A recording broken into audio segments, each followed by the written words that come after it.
Les usines verrières qui constituent aujourd'hui le groupe Glaverbel dans la région de Charleroi occupaient 5735 ouvriers en 1962. 10 ans plus tard, il n'en restait que 4101. Telles sont les conséquences du progrès technologique. En régime capitaliste. Le 31 juillet 1974, ils étaient encore 4063, soit 30% de moins que 12 ans plus tôt. Le verre fut pour Charleroi une industrie pratiquement aussi importante que les charbonnages, mais comme les charbonnages, son dépérissement semble inéluctable.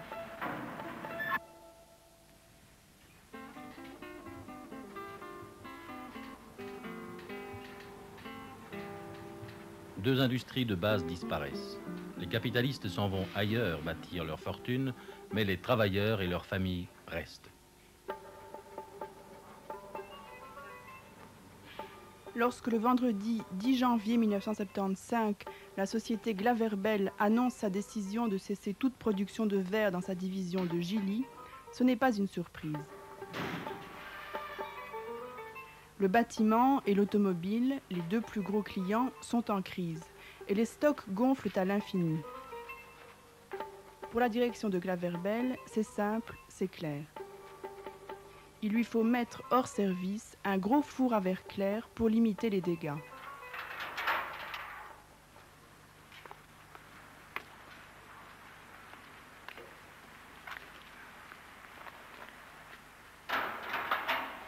Gilly, dit la direction, est le seul choix possible, d'autant que des mesures semblables ont déjà été prises dans les mois précédents dans la région flamande du pays.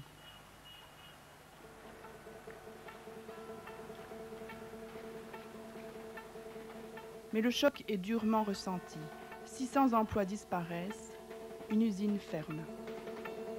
Encore une.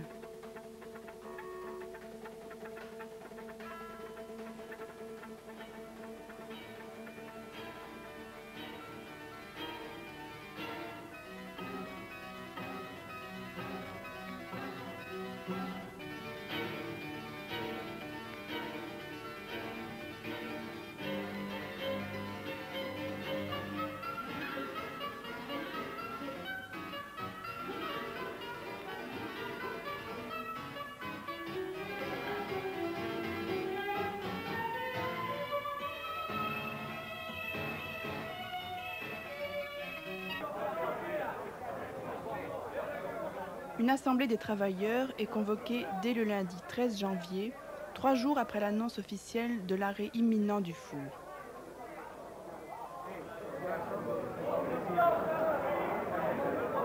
Beaucoup de journalistes sont sur place. Déjà, ils ont senti que le mouvement qui se prépare ne sera pas comme les autres. Ils annoncent la fermeture pour la fin de mois. Aucune date n'est encore annoncée. André Henry, délégué principal de la FGTB, leader incontesté. Le plus vite sera mieux. Ils profitent d'une situation pour mettre leur politique de rationalisation, de licenciement et de fermeture. La preuve, c'est qu'on a annoncé au conseil d'entreprise d'aujourd'hui qu'aujourd'hui même, en Allemagne, à Baden, on fermait aussi une entreprise. Ce qui veut dire, et c'est clair, que l'entreprise qu'on ferme aujourd'hui, ici en Belgique et en Allemagne, n'est seulement que le début d'une rationalisation au niveau de la multinationale BSM, acceptée aujourd'hui, dans une région comme Charleroi, 600 emplois, sans réaction de notre part et du mouvement ouvrier, peut être grave de conséquences.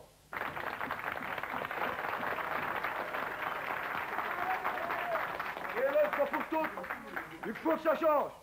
Nous ne voulons plus dans la politique à la petite semaine. Nous voulons une fois pour toutes une politique réelle, propre au mouvement ouvrier. Si le capitaliste ne sait plus nous fournir manger, encore une fois, qu'il s'en aille et on l'aidera à partir. On le poursuivra, c'est quoi. Tout ne va pas ici. On fermera Gilly, on fermera Barnum, on fermera tout facilement. Tandis au moins, si vous montre qu'on est à la fin du combat, ne pas trop réfléchir à deux fois avant de licencier quelqu'un. Eh bien, camarades, nous avons travaillé pour eux depuis un nombre d'années. Nous avons participé aux bénéfices, des bénéfices plantureux qu'ils ont fait sur notre dos. Ils nous ont fait des promesses, ils n'ont qu'à les tenir. Et s'il faut se battre pour maintenir son emploi, on se battra et on leur montrera que nous sommes des hommes.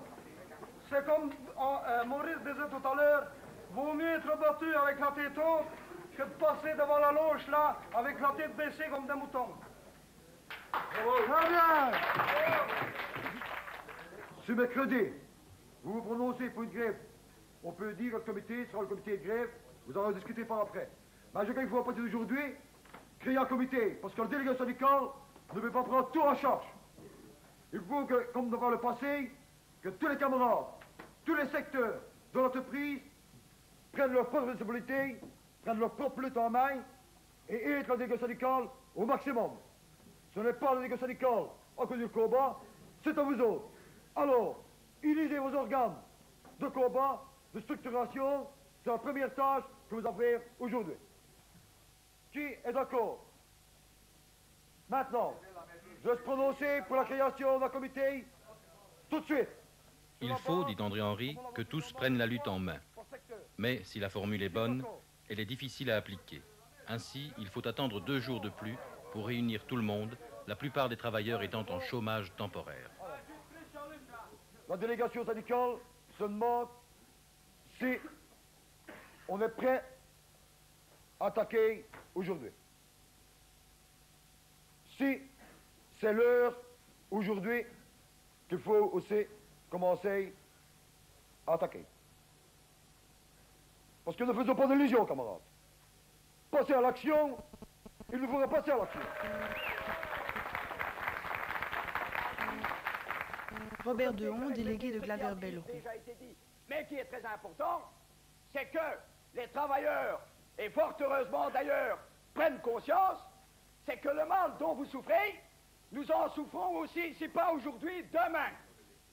Voilà, camarades, c'est tout ce que j'avais à dire.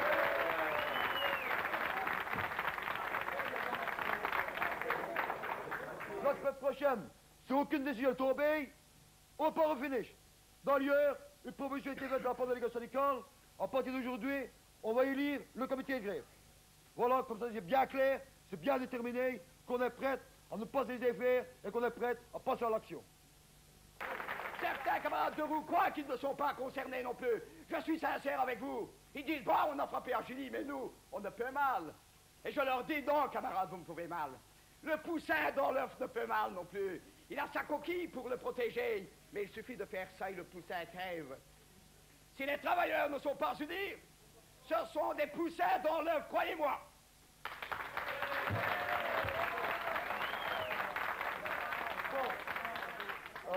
Léon Stas va lire la résolution que la délégation syndicale a préparée.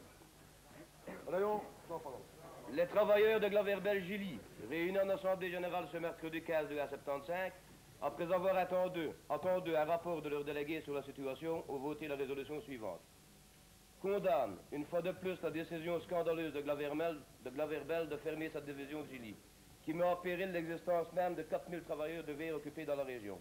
Décide à ce jour de durcir sa position. Ils créeront un comité d'action et de grève à la base. Décide d'entamer ce jour une action de grève de 24 heures. Continueront à occuper l'entreprise pendant la nuit. Bon.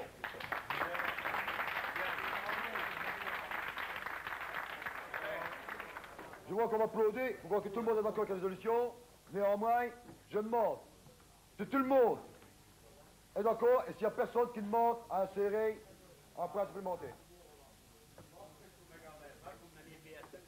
Donc, faut ajouter BSN en vert. Non, non. Ouais, ouais. On peut mettre, hein? Ouais. On peut mettre BSN au Glaverbel. On peut mettre BSN. Au centre du combat, le four de l'usine dont les travailleurs de Gilly refusent l'extinction. Les fours à verre doivent en effet produire 24 heures sur 24 sans qu'il soit possible d'interrompre la coulée de la matière en fusion. Les ouvriers de la section verre chaud assurent donc à la fois la production minimum et en même temps la protection de l'outil. Ils participent cependant à la lutte, même quand leur présence au travail est indispensable, en abandonnant au profit du fonds de grève une partie du salaire qui leur est versé. C'est aussi une façon de prendre part au combat contre BSN, dont il vient d'être question à l'Assemblée. BSN, c'est Boussois-Souchon-Neuvecel, un groupe français qui absorba Glaverbel en 1972. Initialement, c'était un groupe verrier. Mais BSN s'est aussi solidement implanté dans l'alimentation, la brasserie, l'emballage, secteur à haute rentabilité, qui occupe une part de plus en plus importante de ses activités. Le verre aurait même tendance, si son évolution se poursuit, à ne plus être qu'une activité relativement marginale pour BSN. Cette mutation est plus profonde encore qu'il n'y paraît. Hier, BSN fabriquait du verre et vendait du verre. Aujourd'hui, BSN fabrique n'importe quoi en investissant où c'est le plus rentable. On ne gère plus des usines, mais des capitaux. Et à l'inverse des usines, les capitaux voyagent, toujours à la recherche d'un profit plus important ici que là. Et quand ils s'en vont ailleurs, pour la chasse aux bénéfices, ils laissent sur le pavé des légions de petits chômeurs. Du coup, quand il s'agit d'occupation d'usine, c'est automatiquement quand il y a une mise en place d'un comité de grève. Suivant en cela l'expérience acquise, notamment lors de l'importante grève de mai 1974, les ouvriers constituent un comité de grève. Bien que, en principe, la grève n'ait été votée que pour 24 heures. Simple clause de style qui ne trompe personne. On est bel et bien parti au finish. Le tout est de ne pas fournir un prétexte au patron pour hâter encore l'arrêt du four. C'est le round d'observation. Mais les verriers de Gilly savent bien qu'ils peuvent faire plier le patron. En mai 74, ils ont obtenu, en participant à une grève régionale des verreries avec 3500 ouvriers, la réintégration d'un jeune militant FGTB abusivement licencié. Chacun aura son rôle bien déterminé à suivre. Hein. Bon, alors, En fait, ce comité de grève, c'est sa 40e fois qu'il existe. officiellement depuis hier soir. Depuis hier midi, quoi. 2 heures, hein, la réunion de 2 heures. Quoi. Avant ça, il s'appelait comment? Comité de vigilance, comité de défense, quoi. Comité de vigilance, donc, dans le cadre d'un arrêt surprise. Et aujourd'hui, son rôle, qu'est-ce que c'est? Aujourd'hui, son rôle, donc, c'est tout d'abord prendre la grève en main. C'est-à-dire, c'est un comité de grève qui doit diriger la grève, avec la délégation syndicale qui est insérée dedans, qui est, je le dis tout de suite, minoritaire. Donc, au fond, disons, pratiquement, il n'y a pas de délégation syndicale, il y a un comité de grève. C'est le comité de grève qui doit prendre donc la grève en main. Quand je dis en main, ça veut dire, bon, organiser la grève, protection dotée, développer les points pour l'ordre du jour de l'Assemblée, développer aussi les programmes, les points revendication, organiser manifestations s'il y en a, rédiger les ordres du jour, les résolutions, taper les résolutions à la machine, bon, distribution, bon, tout ce que demande comme travail une grève. Et l'élection de vos membres se fait comment? Sur la base jusqu'à présent de 3 par secteur. par secteur, à part le tali qu'on demande 5. Chaque secteur nomme ses délégués. Chaque secteur nomme ses délégués. 3 par secteur, plus les délégués syndicaux de chaque secteur. Hein. Alors je vois qu'en majorité vous êtes des ouvriers, mais qu'il y a parmi vous un ingénieur. Oui. Votre rôle, monsieur, qu'est-ce que c'est? Ah ben moi je ne fais pas partie du comité de grève, effectivement, mais comme il y a une unité d'action pour la sauvegarde de l'emploi entre employés appointés et salariés, il y a donc un organe de contact et de collaboration. Il y a un organe de liaison. Et tu es délégué syndic? Je suis délégué, bien sûr, hein, mais...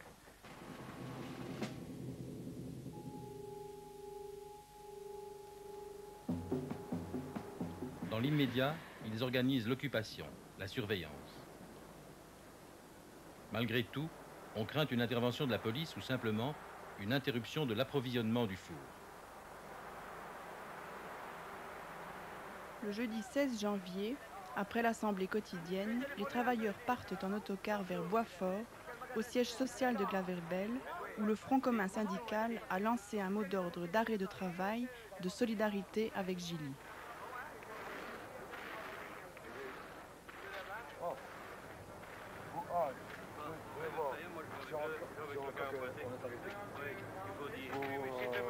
La grève est résolument orientée vers l'extérieur.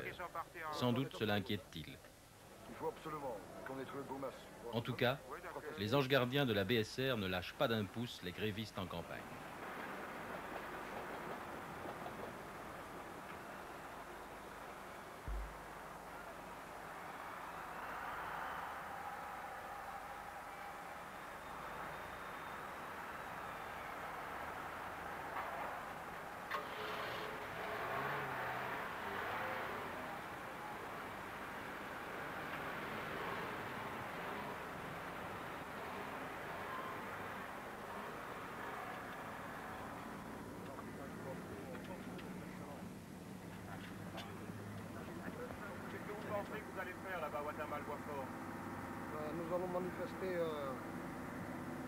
notre volonté de lutte en leur faisant comprendre que nous voulons le maintien en activité de l'entreprise de Glaverbel-Julie ou sinon une reconversion.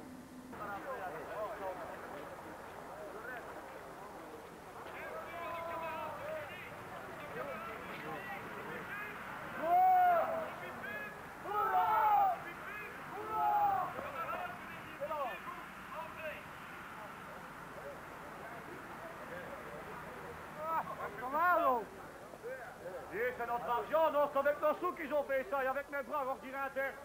À l'époque de la construction de ce bâtiment de prestige, Glaverbel manquait en principe de moyens pour investir dans les nouveaux flottes. Je pourrais demain signaler cet après-midi la direction, non seulement les appointés barémisés du siège de Boisfort observent l'arrêt de travail. François Janssen, secrétaire national des employés de la FGTB. Affiliés aux groupements syndicaux, nous sommes en train de réaliser le Front uni des travailleurs vis-à-vis de la décision de la direction. Maintenant, camarades, chers amis, je vous demande de nous rejoindre au premier étage, au second étage, au troisième étage et enfin à la direction au sommet. Oui, mais non, ça c'est pas possible. Au cours de cette manifestation, les grévistes, suivis par de nombreux journalistes, ont envahi notamment le bureau de M. Adrien Dujacquier, directeur général. Alors non, c'est inutile. À ce moment-là, non.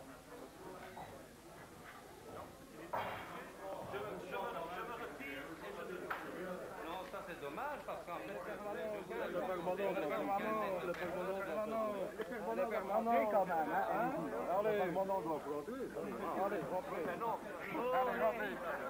comment voulez-vous qu'avec une foule comme celle-là on puisse faire quelque chose? Je suis d'accord, mais enfin, 15 à la fois comme nous l'avons demandé. Non, je vous en prie, c'est pas possible, monsieur. Sortez, s'il vous plaît. Comment voulez-vous? Ça ne sert à rien.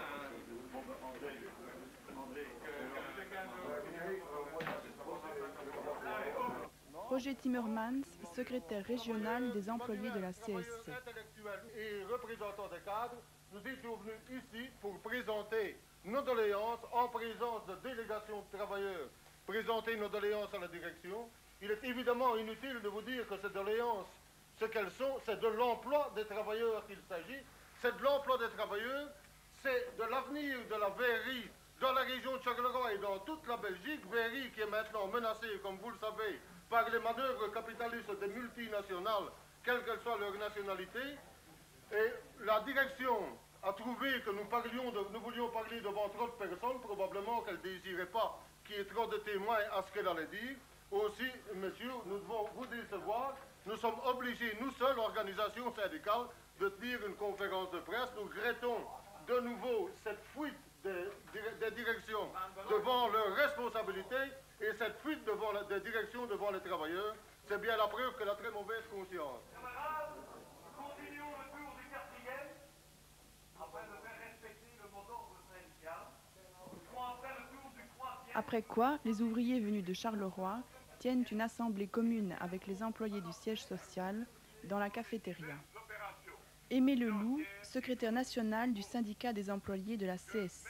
Actuellement le capitalisme international, il n'y a jamais qu'une classe qui fait les frais de ces opérations, c'est la classe des travailleurs, qu'ils soient ouvriers, qu'ils soient employés, et je dis aussi qu'ils soient cadres. Parce que les cadres ne doivent pas oublier, et c'est la position de nos organisations syndicales, et c'est la position du plus grand nombre des cadres qui ont compris qu'ils appartiennent aussi au monde des travailleurs. Camarades, essayons de mettre, si la possibilité, une manifestation européenne dans les rues de Paris, devant le PSN, et allons à l'occupation aussi du siège de Froid, dans l'heure actuelle, serait un pas important dans l'action syndicale qu'on a à développer devant les multinationales. Francesco, quelles sont vos impressions en sortant de ce meeting? J'étais étonné de voir la solidarité qui existe ici entre les ouvriers de Glaverbel-Julie et les employés et cadres de Boisfort. J'étais étonné, je n'avais jamais vu ça. Chez vous, ça ne se passe pas comme ça? C'est la première fois que ça se passe ainsi, on n'a jamais vu ça.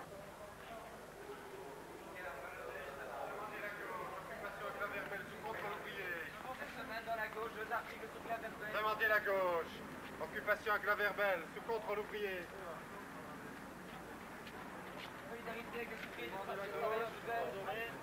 La gauche. Demandez la gauche. Occupation à Claverbelle, sous contrôle ouvrier. Organe de combat de la LFP. Demandez la gauche. Organe du combat de la Ligue ouvrière. Occupation à Claverbelle. La Maison de la Culture Namur se solidarise avec la lutte des verriers, de Gilly et de Charleroi. Il se tient prêt à concrétiser cette solidarité de la manière la plus efficace en liaison avec les verriers en lutte. Il appelle les organisations ouvrières à opposer autour des verriers un seul front de lutte. Comme d'habitude, lors de l'assemblée du matin, c'est Nestor Verrecht, délégué CSC, qui donne lecture des messages de solidarité qui affluent alors que la deuxième semaine de grève commence. Bon, eh bien voilà, donc camarades, les messages de solidarité viennent d'être faits. Je crois que ces initiatives sont tout de même intéressantes et importantes à plus d'un titre. Elles démontrent tout d'abord que nous n'allons pas rester simplement localisés à Gilly, que ça prend une extension, et en ce cas-là, je dois dire que des comités de solidarité sont déjà en train de se créer dans différentes villes de Belgique. Glaverbel devient un cas. Depuis le premier jour, les ouvriers de Gilly s'adressent directement à l'opinion publique et lui tiennent un langage direct, clair, qui accroche. Ces travailleurs qui n'ont attendu personne pour foncer tête baissée dans la lutte ne peuvent être ignorés ni par les organisations politiques, grandes ou moins grandes, ni surtout par les organisations syndicales dont les moyens d'information et les plus hauts responsables doivent manifester leur intérêt. Ainsi, le quotidien du mouvement ouvrier chrétien, La Cité, parle-t-il de la possibilité d'une confiscation de fait des entreprises qui ferment ou licencient. Au nom du MOC et de la CSC, nous proclamons que si cette fois, en réponse à nos appels, des solutions concrètes et immédiates ne sont pas appliquées, nous devrons passer à des méthodes d'action plus radicales, créant des droits par les faits et pouvant aller jusqu'à la confiscation de fait des entreprises qui se ferment ou qui prennent des mesures de licenciement. C'était un coup d'éclat, peut-être plus spectaculaire qu'effectif. Quelques jours plus tard, la FGTB, par la voix de son quotidien régional, le Journal et Indépendance, parlera quant à elle de nationaliser Glaverbel. C'était l'option de son comité d'action régional. Mais les nationalisations ne font plus partie des objectifs actuels des syndicats socialistes qui ont misé sur l'initiative industrielle publique. Et sans doute, l'idée de la nationalisation ne fut-elle jamais vraiment acceptée dans la hiérarchie de la FGTB. On avait perdu l'habitude... Le 21 janvier, la régionale FGTB organise à la hâte un congrès. L'affaire de Gilly a fortement sensibilisé les ouvriers de la région qui attendent une réaction des syndicats. Ernest Davister, président de la FGTB de Charleroi. La réaction de Glaverbel est une réaction de soldats de première ligne. Mais ces soldats de première ligne, quand ils quitteront la salle tout à l'heure, doivent savoir que liés dans le même intérêt, animés par la même volonté, derrière eux, il y a les troupes de réserve, camarades, que vous devez préparer et mettre en ligne.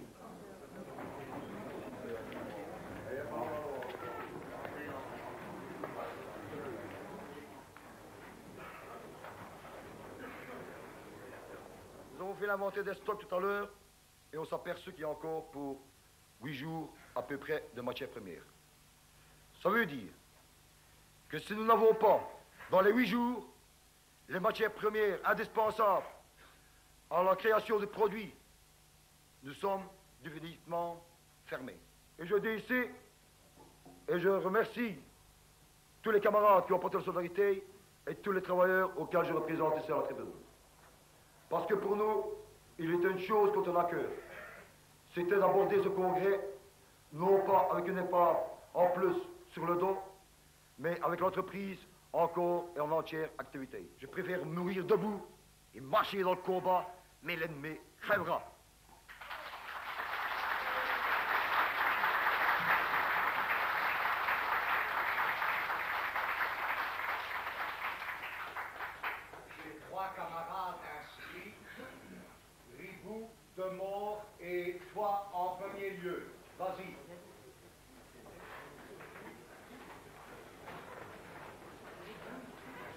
Au cours du congrès, de nombreux militants demandent que soit lancé un mot d'ordre de grève interprofessionnelle pour toute la région. Ils ne seront pas suivis, mais une manifestation est décidée. Elle réunira à Gilly non pas tous les travailleurs de la région, mais des délégations de toutes les entreprises. Des assemblées doivent aussi avoir lieu partout pour, selon les directives de l'appareil FGTB, le gros des troupes à un assaut final, d'ailleurs toujours à venir.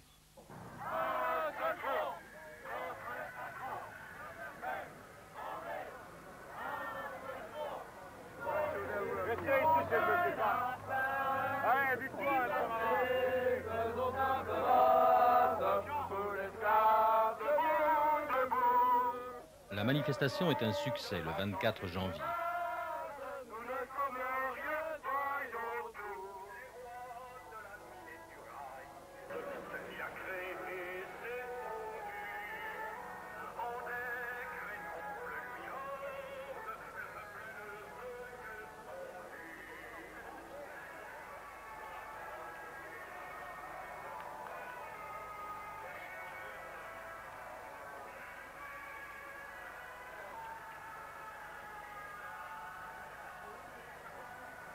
L'initiative du Front commun syndical a en tout cas pris une ampleur qu'on n'espérait pas. Il ne manque évidemment aucun responsable syndical et outre des délégations venues de partout et plus fournies que prévu, on remarque aussi que les bourgmestres des communes ouvrières ont tenu à venir montrer leur écharpe tricolore.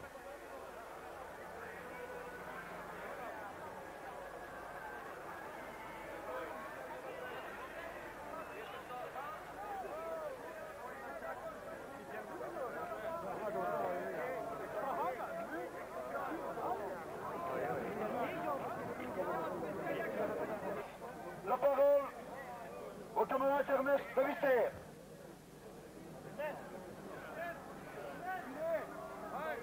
Au nom du mouvement syndical, au nom de l'action ouvrière, camarades, nous vous remercions d'avoir répondu à ce premier mot d'ordre. Deuxième réflexion. Pour ceux qui vont avoir mission de faire le compte-rendu de la journée d'aujourd'hui, qu'il n'y ait pas d'équivoque.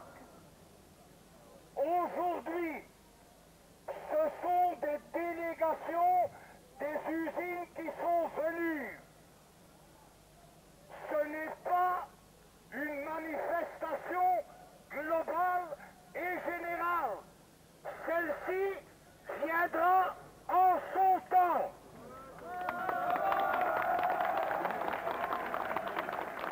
Camarades, notre lutte et celle des camarades Alain Gillot, Dynastie, les charbonnages et tant d'autres qui sont encore menacés de fermeture rentrent pour nous dans un même combat.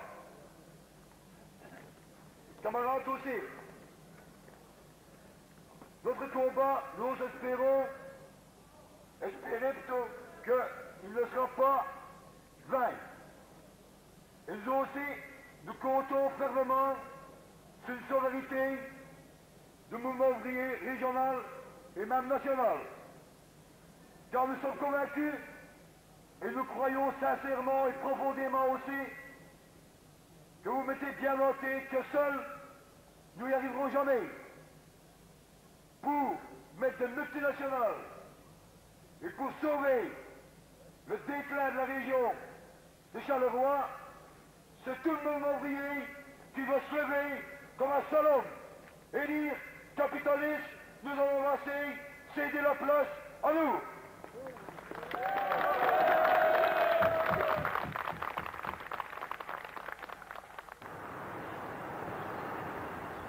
Fort du soutien de la région, le comité de grève de Gilly veut alors s'attaquer à d'autres secteurs, à l'intérieur même de la multinationale BSN, dont on a déjà dit qu'elle est fortement implantée dans l'alimentation, ce qui lui a valu d'ailleurs de devenir BSN Gervais Danone. Il y a une usine Danone à Jauche, dans le Namurois. Les ouvriers de Gilly s'y rendent pour populariser leur lutte.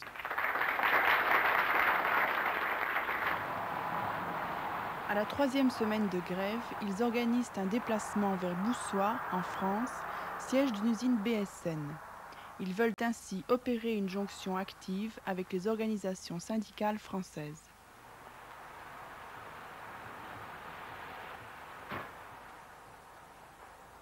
Soit dit en passant, on franchit plus facilement les barrières de douane que celles des usines. À Boussois, la presse reste à la grille.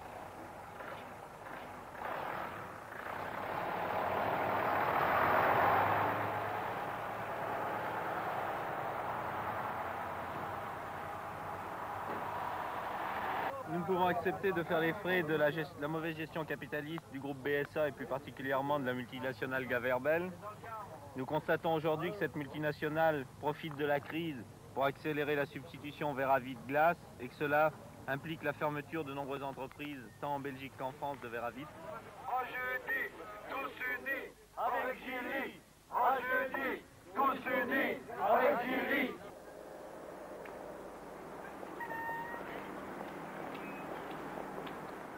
Le mercredi 29 janvier, la Nouvelle Scène Internationale, une troupe flamande de comédiens qui veulent faire de leur art une arme politique, vient à Gilly pour participer à une grande soirée publique de solidarité. Dans l'après-midi, ils visitent l'usine. Et le verre monte au centre, donc jusque la recette. Ce qu'on appelle la recette, nous, c'est où le verre arrive, où il est coupé. La Nouvelle Scène est un phénomène. Le succès de leurs pièces politiques, tels Mistero Buffo et Putsch, suffit à le montrer. Mais ces artistes refusent le ghetto de l'art.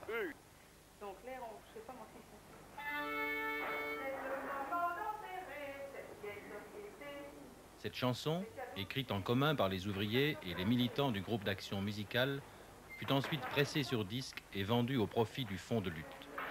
On en vendit des centaines. On l'entendit aussi à la radio.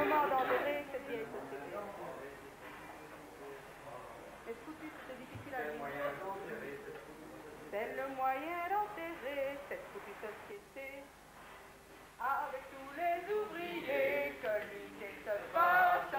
C'est le moment d'enterrer cette foutue société. Là les béliers enterrés, là les béliers en masse. Les ouvriers, le brevet, vive la lutte de classe. Comment tu avais dit toi? À nous de l'arracher. Non, mais avant ça. C'est ce que nous voulons. Le pouvoir des ouvriers. Non, c'est autre chose. À nous de le... C'est l'exiger. L'exiger veut dire que par des voies pacifiques, on peut l'obtenir. C'est ça que je dis, dans le cadre révolutionnaire, on peut dire, bon, on ne sait pas l'arracher. Il faut l'arracher. Ça dépend de quelle optique politique qu'on se passe dans ce cas-là. De l'arracher, ça va mieux. Quoi, c'est plus méchant. On y va pour ce couplet-là, alors. On ne va pas payer la crise des capitalistes, le pouvoir aux ouvriers, à nous de l'arracher. Là les verriers enterrés, là les verriers en masse, les ouvriers, le point levé, vive la lutte de classe.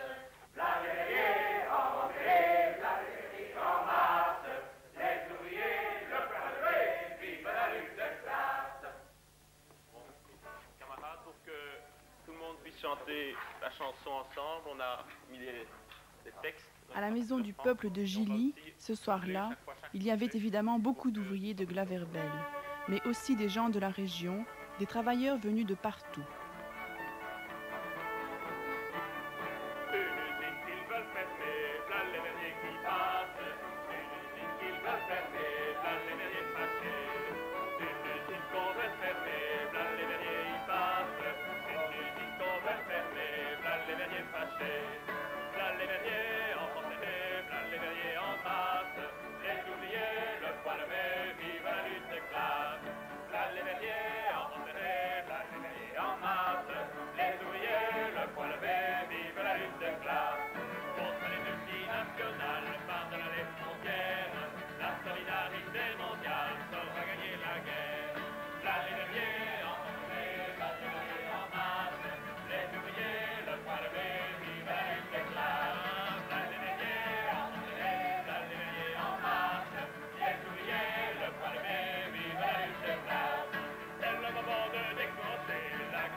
organisatie van de Antwerpse dokwerkers en het onafhankelijk avondarbeiderscomité komen wij u sterk te wensen.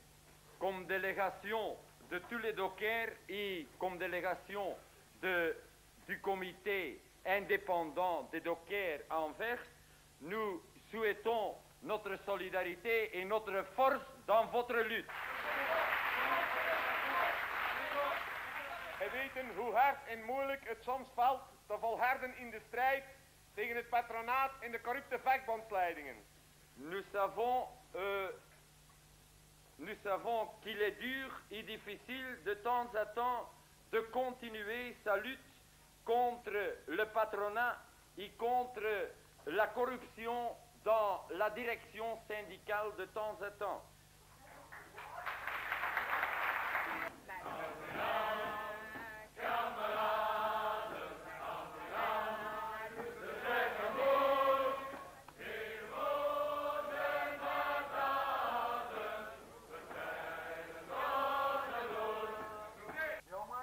Le jeudi 30 janvier, assemblée comme chaque jour.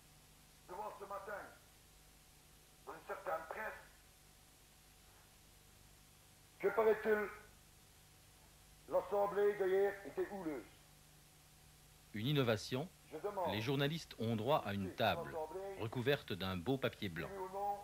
Pourtant, la presse de droite en prend pour son grade. À la presse, c'est là bien marqué une chose qui n'existe pas, qu'elle puisse porter rectification et marquer qu'il y a un malentendu qui trouve les termes.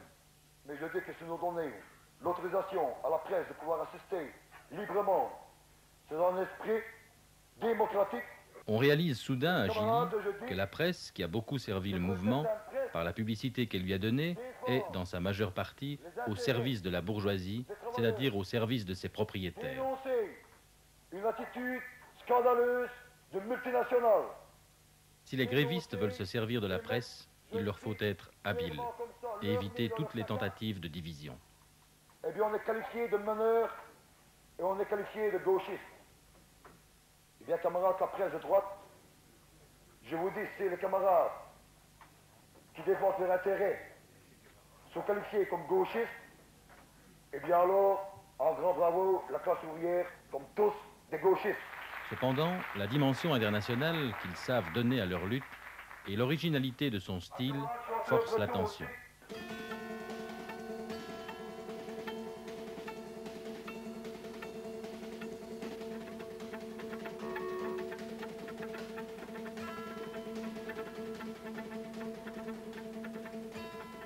À Charleroi, la sensibilisation de la région se poursuit et les idées d'action généralisée de la classe ouvrière font leur chemin au départ du cas de Gilly, qui est symptomatique mais non unique.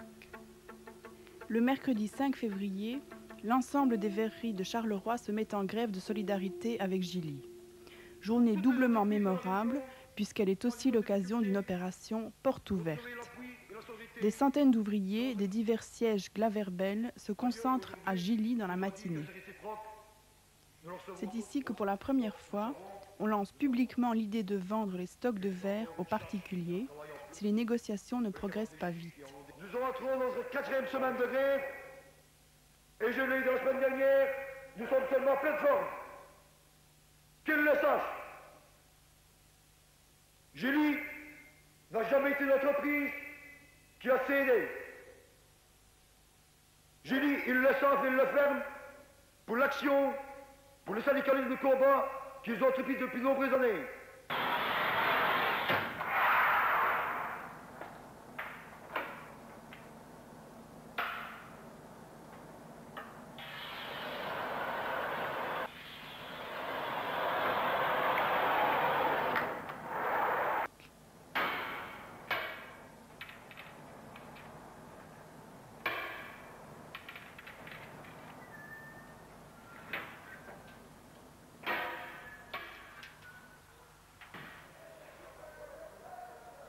« 17 février 1975, 6e semaine de grève.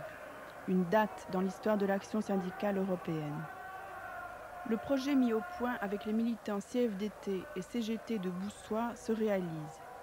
Les grévistes de Gilly ont manifesté massivement à Paris-le-Valois, siège de la multinationale BSN.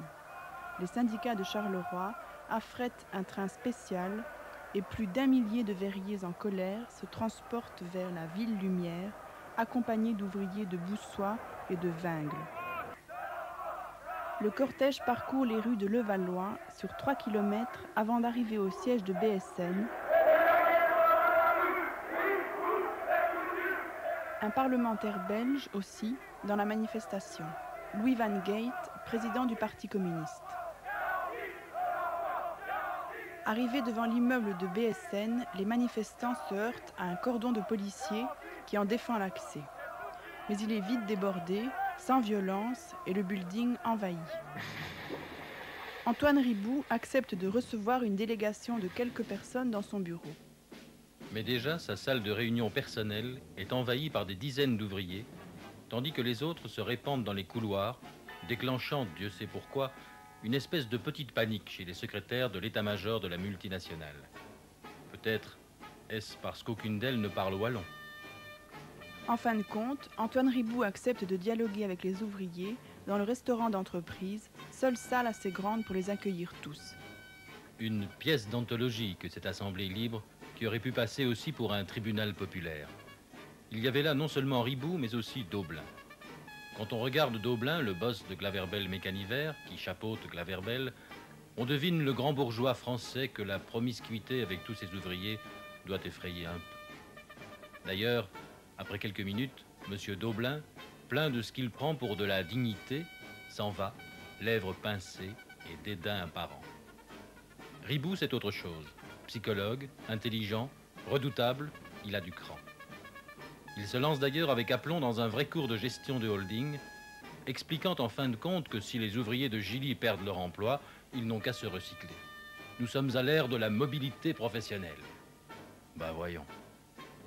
Manifestement, ce langage ne passe pas. Mais c'est peut-être ce que veut Antoine Riboud.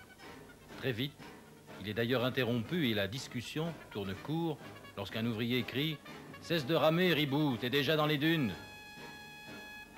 Après un échange de monologues, les ouvriers prient le PDG de sortir car ils ont des choses à discuter entre eux. Les syndicats insistent beaucoup sur l'importance de cette première action spectaculaire par-dessus les frontières. Dès le lendemain de la manifestation, les négociations reprennent à Charleroi. On espère une conclusion prochaine. Antoine Riboud est attendu à l'Institut national du verre où on négocie. C'est pourquoi les ouvriers envahissent massivement la salle des pourparlers. Monsieur Géaud, qui joue les arbitres au nom du ministre des Affaires économiques, tente de les persuader de se retirer. Je crois qu'il va plutôt monter par le bas. Alors s'il faut l'accueillir, autant aller en bas pour l'accueillir. Première chose. Deuxièmement, on ne peut pas faire des négociations, des discussions à 500. Je crois qu'on est bien... Non, combien sont... Vous êtes très nombreux en tout cas. Alors puisque vous avez vu nos têtes, que vous avez vu la table, la salle où on se réunit, moi je vous propose qu'on descende ensemble et qu'on attende en bas M. Riboud qui doit arriver.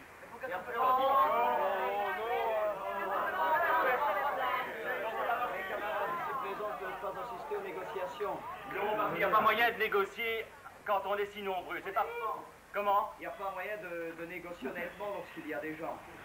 Vous avez vos représentants. Alors à quoi ils servent? Moi je crois qu'il faut leur faire confiance. J'aimerais bien que mes gars restent pour assister à ce cirque. Oui, ça leur servira de leçon et quand on leur parlera de table ronde... On n'a pas fait gré pour rien du tout, hein.